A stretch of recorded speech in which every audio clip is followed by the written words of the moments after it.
মানুষের ভালো না লাগে তাহলে মানুষ কি আমার সাথে কথা বলবে? আপনার গেট আপটা হলো সবথেকে মোস্ট ইম্পর্টেন্ট। কমিউনিকেশনের ক্ষেত্রে একটা মানুষের সাথে আপনি যখন কমিউনিকেশন করবেন তখন আপনার গেট আপে কিন্তু অনেক দূর আগে যাবে না। ঠিক করে কেউ আপনারা স্যার কবে, কেউ আপনারা ভাই কবে, কেউ আপনারা বলে এই, কেউ আপনাদের ভাই। এটা আপনার গেট আপে এটা আপনার কিন্তু মানুষের চেহারাটা কিন্তু ফ্যাক্ট না, মানে চেহারা কিন্তু মানুষের যে কোনোটা হইতেই পারে, কিন্তু সবচেয়ে বড় জিনিস হলো মানুষের লুকটা, আপনার গেট আপটা। মনে করেন আপনি একটা জিন্সের প্যান্ট পরেছেন, ওপরে একটা ফর্মাল শার্ট পরেছেন, আপনার কি মানাবে? মানাবে না, মানাবে মানাবে। তারপর এটা কিন্তু ফার্স্ট স্টেপ, যোগাযোগের ক্ষেত্রে কিন্তু ফার্স্ট স্টেপ কি, যে আমার লুকটাকে ডেভেলপ করতে হবে, তাই না? এখন মনে করেন আমার কথা বলি, আমি মনে করেন যে একটা ভালো মতো পোস্টে জব করি, তাই না? এখন আমি মনে করেন মোটামুটি একটু ড্রেস আপ করে হাইলাইট করে আমি মনে করেন যে আমরা কিন্তু কেউ দেখতে অনার করবো। আমি যতই বলি যে আমি এই ডেটটা অ্যাডমিট আল্লাহ 30 দিন যখন অফিসে আসবো অবশ্যই ডেটাটা ঠিক রেখে আসবো। কারণ কি, কারণ অবশ্যই আগে আমার পোস্টটা বুঝতে হবে, আমার অবস্থানটা বুঝতে হবে। হ্যাঁ, আপনি আমি আসেন সিম্পলি বলি যে এখানে মাইন্ড করলে আমরা ইন্ডিয়ান টিম রিলেস করতে হবে, ওনারা মনে করেন যে হেভি সেটা বোঝা আসলে তা মানুষের গেটআপটা অনেক ইম্পর্টেন্ট ব্যাপার, মানুষের লুকটা অনেক ইম্পর্টেন্ট ব্যাপার, মানুষের এনভায়রনমেন্ট অনুযায়ী মানুষের লুকটা চেঞ্জ করতে হয়। এটা কিন্তু কমিউনিকেশনের একটা প্রথম ধাপ, কমিউনিকেশনের একটা প্রথম ধাপ কিন্তু এটা যে যদি আপনি আসেন এই মিটিংয়ে আসতে গেলে অবশ্যই আপনাকে সেই সেরকম গেটআপ আসতে হবে এবং লোকের দিকে বুঝে যে এটা আপনাদের বড়বেলা প্রত্যেকের আইডি কার্ড আছে, ঠিক আছে? আপনারা তো বড়বেলা প্রত্যেকের অফিসিয়াল ব্যাগ আছে না? আজকে আসছেন আপনাদের আইডি কার্ড কই, ব্যাগ কই, এরপরে আপনারা আসছেন শার্ট ছেড়ে দিয়ে আসছেন কেন? আমি আসছি একটা কর্পোরেট একটা মিটিংয়ে আসছি, ইন করে আসবো, সুন্দর করে আসবো, সুন্দর জুতা পরে আসবো, আমার যে জুতা আছে সেই জুতা পরে আসবো, কিন্তু আমি শার্ট ছেড়ে দিয়ে আসবো। আমি তো ইন করে আসবো, আমার আইডি কার্ডটা গলায় দিয়ে আসবো, আমি হাতে একটা ওয়াশ করে আসবো, তাই না? এই যে দেখেন, এই যে ভাইটা আপনি দাঁড়ান দাঁড়ান, এখানে এসে দাঁড়ান, এখানে এসে দাঁড়ান, ঠিক আছে? ওই যে কর্নারে একজন, ওই যে একটু এদিকে আসেন, এদিকে আসেন, এসে এই সাইডে দাঁড়ান, এই সাইডে দাঁড়ান। আপনাদের দুইজনকে প্রথমে স্পেশাল থ্যাঙ্কস দিচ্ছি যে আপনারা প্রপার অফিসিয়াল হতে পারছেন। তো ইয়াদের দেখতে কেমন লাগতেছে আর আপনাদের নিজেদের দিকে তাকিয়ে দেখেন, আপনাদের কেমন লাগছে বলেন? আপনারা যে শার্টটা ছেড়ে দিয়ে আসছেন, এই যে গলার এই যে ই করে আসছেন, আপনার কলারটা ঠিক নাই, আপনার গেটআপ ঠিক নাই, আপনার চুল ঠিক নাই, ঠিক আছে? এই যে আপনারা আসছেন, আপনাদের কি ভালো দেখাচ্ছে? ভালো দেখাচ্ছে। কিন্তু এরা দুজন যে আসছে, দুজনকে কেমন লাগতেছে বলেন?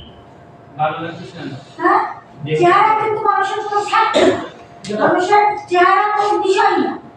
একজন মুরব্বী মানুষের অনেক স্মার্ট লাগে, একটা বুড়া মানুষ যদি সুন্দর করে দেখতে সুন্দর লাগে, অথচ এই দুজনকে দেখেন কেমন লাগতেছে? কেমন লাগতেছে? ভালো লাগতেছে না?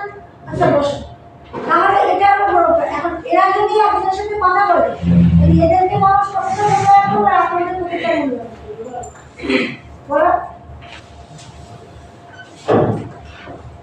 আমাদের দেখে বলতে স্যার আসসালামু আলাইকুম, আর আপনাকে তো দেখতে চিনে না, তখন আপনি যে একটা অর্গানাইজেশনের স্টাফ, আপনাকে দেখলে বুঝবে কেন যে আপনি স্টাফ? বুঝবে বুঝবে না তো? এই যে এই জুনিয়া বলেন কথা বলুন, এই যে আমাদের এখানে মেয়েরা অনেকে আছে, আমি মেয়েদেরকেও বলবো, এই যে ওই যে আমেনা খাতুন, ওই যে আপনি উঠে দাঁড়ান, ওই যে ইট একটা মেয়ে আছে উঠে দাঁড়ান, ঠিক আছে? এই যে আপনি উঠে দাঁড়ান, এই যে আপনি, এই যে এরা যে মিটিংয়ে আসছে, এদের কেমন লাগতেছে? পিছনে আর কোনো তাদের কেমন লাগছে? ওই যে পিছনে একটা দিদি আসছে, সুন্দর যেটা আমরা শাড়ি পরে সুন্দর করে আসছে। তো ভাই, গেটআপটা একটা ইম্পর্টেন্ট ব্যাপার। বসেন বসুন, এটা আপনার একটা ইম্পর্টেন্ট ব্যাপার। কমিউনিকেশন ক্ষেত্রে আপনার লুকটা অনেক ইম্পর্টেন্ট, এটা সবাইকে মাথায় রাখতে হবে। কমিউনিকেশনের ফার্স্ট স্টেপ হলো নিজের লুক, নিজের লুকের উপরে ডিপেন্ড করে আপনার সাথে মানুষের কমিউনিকেশনটা কিন্তু ডেভেলপ হবে। আপনার লুক যেমন হবে, আপনার বিহেভিয়ার যেমন হবে, আপনার তার সাথে মনে করেন যে বোঝানোর ক্যাপাসিটি যেমন হবে, তার সাথে কিন্তু আপনার কমিউনিকেশনটা ঠিক সেই টাইপের হবে। এটা কিন্তু কমিউনিকেশনের ফার্স্ট স্টেপ। যে একটা মানুষের সাথে যদি আপনি ভালো কমিউনিকেশন ডেভেলপ করতে চান, অবশ্যই আপনাকে নিজেকে আগে ডেভেলপ করতে হবে। আপনার কথাবার্তাগুলো সুন্দর হইতে হবে, আপনার বিহেভিয়ারটা হচ্ছে পোলাইট, মার্জিত, ঠিক আছে? আমাদের এখানে অনেক স্টাফ আছে যে আমরা আমাদের সবসময় মাথায় রাখতে হবে যে আমরা ক্ষুদ্র কার্যক্রম কাজ করি, মানে আমাদের মানে প্রচুর ধৈর্য থাকতে হবে। কারণ আমরা কিন্তু মানুষের কাছে টাকা দিই, ঠিক আছে? টাকা দিয়ে টাকা আনতে গেলে আপনাকে সর্বোচ্চ ধৈর্যের পরীক্ষা দিতে হবে। তা না হলে কিন্তু আপনি সাকসেসফুলি এই মাইক্রোপ্রজেক্ট সেক্টরে কিন্তু কাজ করতে পারবেন। যেমন কদিন আগে আমাদের জাগরণ চক্র ফাউন্ডেশনের একজন আরেমকা যেরকম নাম বলবো, উনি আমাকে বলছে যে আমার একটা কাজিন আছে, এত কোনো প্রতিষ্ঠানে ম্যানেজার হিসেবে জব করতো, প্রায় 60-65 হাজার টাকা স্যালারি পেত, কিন্তু ওনার অতিরিক্ত রাগের কারণে সে ওর চাকরি চলে গেছে। তো আপনাদের এখানে কি আসলে কোনো স্কোপ আছে কিনা? সে আবার ম্যানেজার হিসেবে খুব ভালো, কিন্তু ম্যানেজার হিসেবে ভালো হইলে তো হবে না। একজন ভালো মানুষ, আমি বললাম যে একজন ভালো মানুষের সব জিনিস হলো এত অবশ্যই ধৈর্যশীল হয়েছে। হ্যাঁ, মানুষের বকবদ্ধ। এখন এটা হলো আমাদের কমিউনিকেশনের প্রথম ধাপ, যে কমিউনিকেশনের ক্ষেত্রে অবশ্যই আপনার মনে করেন যে নিজের লুকটাকে আগে ডেভেলপ করতে হবে, নিজের বিহেভিয়ারটাকে ডেভেলপ করতে হবে। যদি আপনি আপনার নিজের লুক, আপনার বিহেভিয়ার, আপনার মনে করেন দৃষ্টিভঙ্গি, আপনার চিন্তা ভাবনা, এই জিনিসগুলো যদি আপনি চেঞ্জ করতে না পারেন, তাহলে আপনি কখনো কমিউনিকেশনে কোনো সাকসেস হতে পারবেন না। আমি এখন আপনাদের এই যে ইফেক্টিভ কমিউনিকেশনের কিছু জিনিস আমি আপনাদেরকে বোঝানোর চেষ্টা করব, যেটা আসলে কোনো পুঁথিগত জিনিস না, এটা সিম্পল কিছু বিষয় আমি আপনাদের বলার চেষ্টা করব, এবং এটা আসলে আমাদের বাস্তব জীবনে আমাদের বর্তমানে কাজের সাথে যতটা সম্পৃক্ত, সেই ব্যাপারগুলোই আপনাদেরকে আমি বোঝানোর চেষ্টা করব। এবং আপনারা এই জিনিসগুলো খুব মনোযোগ সহকারে শুনবেন, আপনাদের আইকিউ খাটায় আপনারা আমাকে বলবেন, বললে আমি আপনাদের বলবো। আমি আপনাদেরকে আজকে কিছু শিখাবো, আজকে আপনারা আমাকে শিখাবেন যে ইফেক্টিভ কমিউনিকেশন কি। আমি আপনাদেরকে একটা করে সিম্বল দিয়ে দিব, একটা পিকচার দিব, এই পিকচারের উপরে ডিপেন্ড করে আপনারা মন্তব্য করবেন যে এখানে আসলে ইফেক্টিভ কমিউনিকেশনটা কি, এখানে এই জিনিসটা কি, ঠিক আছে? এটা কিন্তু আপনারা বলবেন। আসলে আমি আপনাদেরকে আজকে কোনো পুঁথিগত জিনিস শিখাবো, আমি আপনাদের সাথে আজকে কমিউনিকেশন করব। কমিউনিকেশন যেহেতু, সেহেতু আপনাদের সাথে আমার কমিউনিকেশন না হলে কমিউনিকেশন ব্যাপারটা কি এটা তো আসলে আপনারা বুঝবেন। ইফেক্টিভ কমিউনিকেশনটা কি, ঠিক আছে? এই জিনিসটা আপনাদের প্রথমে বুঝতে হবে। তো আমরা কিন্তু ফার্স্টে একটা জিনিস শিখলাম যে ইফেক্টিভ কমিউনিকেশন মানে নিজের লুক, নিজের বিহেভিয়ার, নিজের থিঙ্কিং, এই ব্যাপারগুলোকে আসলে আমাদেরকে ডেভেলপ করতে হবে। কারণ আপনার মনে করেন লুকের উপরে, আপনার কথাবার্তার উপরে, আপনার ইসের উপরে কিন্তু অনেক কিছু ডিপেন্ড করে। যেমন আমি আগের দিন আমার কাছে একজন লোক আমাদেরকে লোনের ব্যাপারে জানে, তো আমি লোকটাকে প্রশংসা করলাম এই জন্য, লোকটা আমাকে ফোন দেয়, আমাকে হোয়াটসঅ্যাপে টেক্সট করতেছে যে আমি কি আপনাদের এখান থেকে লোন দিতে পারবো কিনা, বা করতে পারবো কিনা, কোন ওয়েতে নিব, কোন প্রসেসে নিব, এভাবে লোকটা আমার টেক্সট করতেছে। আমি চিন্তা করলাম যে লোকটা টেক্সট করতেছে কেন, এটা একটা লোনই নিবে।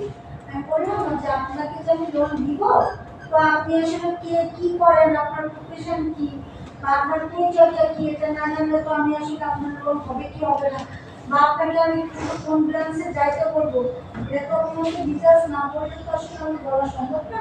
তো আপনি ডিটেলস বলেন। তো আমি ভাবলাম কি লোকটা হয়তো বা আমার সাথে কথা বলতে ভয় পাচ্ছে, এই জন্য আমি ফোনটা দিচ্ছে না, হয়তো প্রথমে টেক্সট করতেছে যে আসলে করে দেখি যে ম্যাডাম রেসপন্স করে কিনা।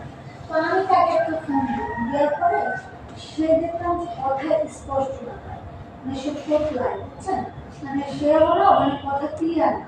তো সে বললো ম্যাম আমার কথাই সমস্যা, মানে যেটুকু বলছে সেটা আমি বুঝি না। তো আমি পরে তাকে টেক্সট করলাম যে আপনার কথা বলার সমস্যা, তো বলে জি ম্যাম আমার কথা বলার প্রবলেম, যার কারণে আমি আপনাকে টেক্সট করি। It is the best communication for our, কারণ তার জন্য কিন্তু এটা হলো বেস্ট। বললাম না যে সিচুয়েশন অনুযায়ী মানুষের সাথে কমিউনিকেশন করতে হবে। না দেখলাম যে লোকটার বুদ্ধি আছে, তখন সে স্পষ্ট কথা বলতে পারে না, তার কথাটা আমি হয়তো বা ক্লিয়ারলি বুঝবো না, হয়তো বা সামনাসামনি এসে কিছু কথা বলে বুঝতে পারবো, কিন্তু এমনি তো বুঝবো না। তো তার জন্য সে কিন্তু বেস্ট ওয়ে একটা সিলেক্ট করে ফেলছে যে আমি যদি ওর সাথে টেক্সট করি তাহলে হয়তো বা উনি আমার কথাটা ক্লিয়ার বুঝবো বা ক্লিয়ার অ্যান্সার দিতে পারবে। তো বুঝলাম যে একটা বুদ্ধি আছে, লোকটা কিন্তু করে ভাটা ভাটা করে, ঠিক আছে। আর ছাড়া এমনি জাস্ট টুকিটাকি জন টন দেয় বা এমনি করে, তা দেখলাম যে একজন লোক যে ভাটায় কাজ করে তার লেখাগুলো ক্লিয়ার, সে শুদ্ধ বাংলা ভাষা লিখছে এবং সুন্দর করে আমার সাথে কথা বলতেছে। সো আসলে প্রফেশন সিচুয়েশন এগুলো কিন্তু কোনো ব্যাপার না, আপনার শারীরিক অক্ষমতাও কিন্তু কোনো বিষয় না। আপনি যদি চান আপনার ওয়েতে বেস্ট কমিউনিকেশন করতে পারেন, ঠিক আছে। আমি দেখলাম যে ওই লোকটার মুখের ভাষাটা প্রবলেমের কারণে উনি হয়তো বাংলাটা সুন্দর করে শিখছে, যাতে মানুষের সাথে এখন তো SMS-এও কথা বলা যায়, উনি এই ওয়েটাকে বেছে দিছে। উনি ভালো ভালো মানুষের সাথে কথা বলতে গেলে হয়তো বা এই ওয়েতে কথা বলে। তো এটা একটা বেস্ট, এটা তার জন্য বেস্ট, তার সিচুয়েশন যেমন সে তার সিচুয়েশন অনুযায়ী সে কিন্তু তার স্টেপটা নিচ্ছে। তো যাক আমরা মূল স্লাইডে আসি।